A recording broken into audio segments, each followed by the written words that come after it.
கண்கள் ரெண்டும் மூஞ்சிலே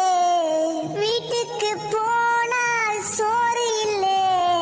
கிச்சனு முழுக்கா தேடினேன் குண்டால கைய விட்டு நோண்டுனேன் இது நியாயமா வயிறு காயுமா 2 தோசையாச்சி சுட்டு போடுமா நல்ல சோறு வீட்ல துண்ணு ரொம்ப நாள் ஆனதே 4 நாளா பட்னியாயிருந்து வயிறு வெந்து போனதே கறி குழம்பும் போனது மீன் குழம்பும் போனது சாம்பார துண்ணு புட்டு பாடினேன் பிரியாணி போனது குஸ்காவும் போனது தண்ணிய குச்சி புட்டு